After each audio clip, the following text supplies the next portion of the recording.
दोस्तों सोचिए, अगर आपके पास 3 लाख रुपए पड़े हैं और आप चाहते हैं कि ये पैसा सिर्फ बैंक में पड़ा ना रहे बल्कि हर महीने आपके लिए एक रेगुलर इनकम भी बनाता रहे, तो क्या पोस्ट ऑफिस की कोई ऐसी स्कीम है जो ये काम कर सकती है?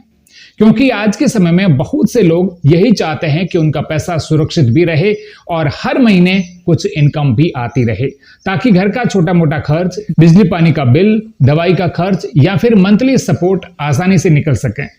और खास बात यह है कि कई लोग बिना पूरी जानकारी के सिर्फ सुनकर के निवेश कर देते हैं, लेकिन बाद में उन्हें पता चलता है कि मंथली इनकम उतनी नहीं आ रही जितनी उन्होंने सोची थी।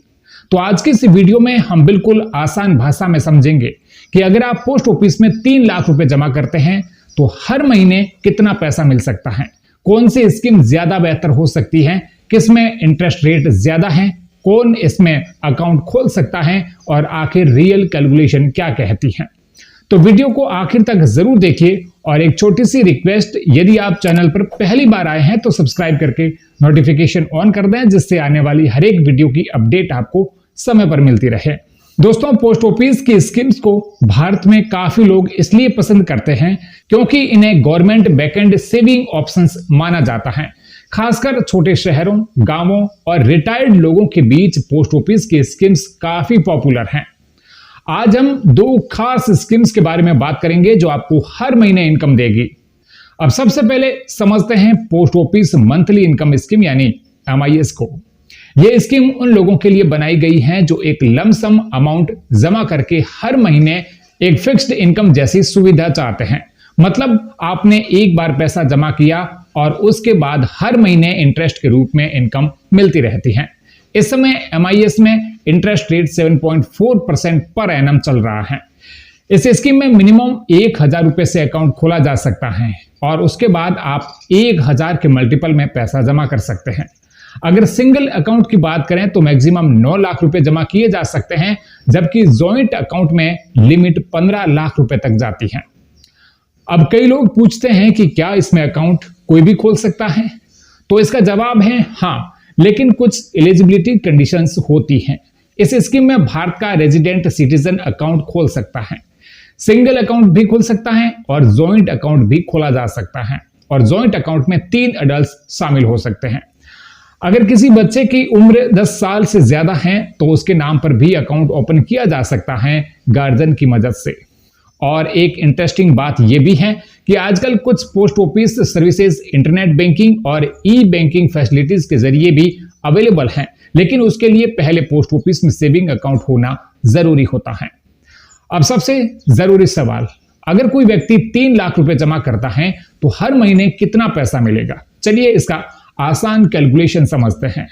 MIS में ईयरली इंटरेस्ट लगभग 7.4% के हिसाब से मिलता है, यानी 3 लाख का 7.4% निकालें तो साल का इंटरेस्ट लगभग 22,200 रुपए बनता है। अब इस 22,200 को 12 महीनों में डिवाइड करें तो मंथली इनकम लगभग 1850 रुपए के आसपास बनती है। यानी अगर आपने पोस्ट ऑफिस MIS में 3 लाख रुपए जमा किए तो आपको करीब 1850 रुपए हर महीने मिल सकते हैं। अब यहां एक प्रैक्टिकल बात समझिए। मान लीजिए किसी रिटायर्ड व्यक्ति के पास में रिटायरमेंट के बाद में कुछ सेविंग्स हैं और वो चाहता है कि पैसा कहीं रिलेटिवली स्टेबल जगह पर रहे और हर महीने कुछ इनकम आती रहे, तो ऐसे लोगों के लिए MIS काफी यूजफुल ऑप्शंस माना जाता है। लेकिन अब सवाल आता है, क्या इससे भी ज्यादा इंटरेस्ट देने वाली कोई पोस्ट ऑफिस स्कीम्स हैं? तो इसका जवाब है हाँ, और उसका नाम है सीनियर सिटीजन सेविंग स्कीम यानी SCSS। अब SCSS खास तौर पर सीनियर सिटीजन्स के लिए बनाई गई स्कीम है। इस समय इसमें लगभग 8.2% पर एनम इंटरेस्ट मिल रहा है, जो MIS से थोड़ा ज्यादा है। लेकिन यहां सबसे बड़ी कंडीशन उम्र की है। इस स्कीम में वही लोग अकाउंट ओपन कर सकते हैं जिसकी उम्र 60 साल या उससे ज्यादा हो। हालांकि कुछ स्पेशल रिटायरमेंट कंडीशंस में 55 साल के बाद भी एलिजिबिलिटी मिल सकती है। SCSS में मिनिमम 1000 रुपए से अकाउंट ओपन किया जा सकता है और मैक्सिमम लिमिट 30 लाख रुपए तक जाती है। अब अगर यहां भी 3 लाख रुपए जमा किए जाए तो कैलकुलेशन क्या बनती है? चलिए इसे भी आसान भाषा में समझते हैं। 3 लाख पर 8.2% ईयरली इंटरेस्ट माना जाए तो साल का इंटरेस्ट लगभग 24,600 रुपए बनता है, यानी हर क्वार्टर आपको 6,150 रुपए मिलेंगे, क्योंकि SCSS में इंटरेस्ट मंथली नहीं बल्कि हर 3 महीने में मिलता है। लेकिन अगर हम इसे महीने के हिसाब से देखें तो मंथली एवरेज करीब 2,050 रुपए के आसपास बनता है, यानी MIS की तुलना में SCSS में लगभग 200 रुपए ज्यादा मंथली इनकम बनती है। लेकिन यहां ध्यान देने वाली बात यह है कि SCSS प्रमुख रूप से सीनियर सिटीजन्स के लिए है, इसलिए हर व्यक्ति इसमें इन्वेस्ट नहीं कर सकता। अब एक रियल लाइफ एग्जांपल समझते हैं। मान लीजिए शर्मा जी की उम्र 63 साल है और रिटायरमेंट के बाद उनके पास 3 लाख रुपए की बचत है। अब अगर शर्मा जी इन पैसों को सिर्फ सेविंग अकाउंट में रखते हैं तो उन्हें बहुत कम इंटरेस्ट मिलता है, लेकिन उन्होंने SCSS अकाउंट खुलवाया। अब हर क्वार्टर उन्हें 6,150 रुपए इंटरेस्ट मिलता है, जिससे उनकी मंथली एवरेज इनकम लगभग 2,000 रुपए के आसपास बनती है। अब इस पैसों से वो अपनी मेडिसिन्स, बिजली का बिल, मोबाइल रिचार्ज और छोटे मोटे मंथली एक्सपेंसेस मैनेज कर लेते हैं। इसी तरह अगर कोई व्यक्ति है जिसकी उम्र 60 साल से कम है और वह रेगुलर मंथली इनकम चाहता है तो उसके लिए MIS ज्यादा प्रैक्टिकल ऑप्शन बन सकता है। अब यहां बहुत से लोग कंफ्यूजन में रहते हैं, MIS या SCSS में आखिर ज्यादा बेहतर कौन है। देखिए, इसका जवाब आपकी उम्र, जरूरत और फाइनेंशियल गोल्स पर डिपेंड करता है। अगर आपकी उम्र 60 साल से कम है तो आपके लिए MIS ही अवेलेबल रहेगा, लेकिन अगर आप सीनियर सिटीजन हैं तो SCSS कंपैरेटिवली हायर इंटरेस्ट दे सकता है। अब एक और जरूरी बात, बहुत से लोग सोचते हैं कि मंथली इनकम स्कीम में पैसा कभी निकाल नहीं सकते, लेकिन ऐसा पूरी तरह से सही नहीं है। इस स्कीम में कुछ लॉक इन कंडीशंस और प्री मैच्योर क्लोजर रूल्स होते हैं, जिनके अनुसार कुछ समय बाद पैसा निकाला जा सकता है। हालांकि कुछ पेनल्टीज या डिडक्शन लागू हो सकते हैं, इसलिए अकाउंट खोलने से पहले स्कीम्स के रूल्स अच्छे से समझना जरूरी होता है। अब टैक्सेशन की बात कर लेते हैं।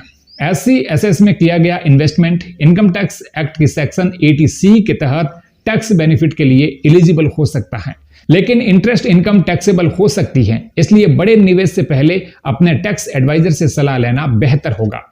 अब एक कॉमन सवाल, क्या 3 लाख से जिंदगी चल सकती है? देखिए, 1800 से 2000 रुपए मंथली इनकम बहुत बड़ा अमाउंट नहीं होता, लेकिन अगर ये किसी पेंशन, रेंटल इनकम या दूसरी अर्निंग के साथ में कंबाइंड हो जाए तो ये मंथली सपोर्ट की तरह काम कर सकती है। और यही वजह है कि कई लोग अपने इमरजेंसी फंड या रिटायरमेंट सेविंग्स का एक हिस्सा ऐसी स्कीम्स में रखते हैं। अब एक और प्रैक्टिकल कैलकुलेशन समझिए। अगर कोई व्यक्ति 9 लाख MIS में जमा करता है तो लगभग 5,500 रुपए के आसपास मंथली इनकम बन सकती है। और अगर सीनियर सिटीजन्स SCSS में बड़ा अमाउंट इन्वेस्ट करता है तो मंथली इनकम और ज्यादा हो सकती है। लेकिन यहां सबसे जरूरी चीज यह है कि निवेश हमेशा अपनी जरूरत, उम्र और फाइनेंशियल प्लानिंग के हिसाब से करनी चाहिए, क्योंकि सिर्फ हायर इंटरेस्ट देकर इन्वेस्टमेंट करना हमेशा सही डिसीजन नहीं होता। आपको लिक्विडिटी, टैक्स, फ्यूचर रिटायरमेंट और इमरजेंसी सिचुएशन को भी ध्यान में रखना चाहिए। दोस्तों, पोस्ट ऑफिस से स्कीम्स उन लोगों के लिए काफी यूजफुल मानी जाती हैं जो रिलेटिवली स्टेबल और रेगुलर इनकम ऑप्शन ढूंढते हैं। खासकर सीनियर सिटीजन्स, रिटायर्ड लोग और कंजर्वेटिव इन्वेस्टर्स इन स्कीम्स को काफी पसंद करते हैं। लेकिन किसी भी स्कीम में पैसा लगाने से पहले latest interest rate, official rules, nomination facility, maturity period और विड्रॉल कंडीशंस जरूर चेक करें। तो उम्मीद है कि आज की इस वीडियो से आपको क्लियर समझ आ गया होगा कि पोस्ट ऑफिस में 3 लाख रुपए जमा करने पर हर महीने लगभग कितना पैसा मिल सकता है और MIS तथा SCSS में क्या फर्क है। अगर आपको ये जानकारी यूजफुल लगी हो तो वीडियो को लाइक करें, शेयर करें और ऐसे ही फाइनेंशियल इंफॉर्मेशन पाने के लिए सब्सक्राइब करें।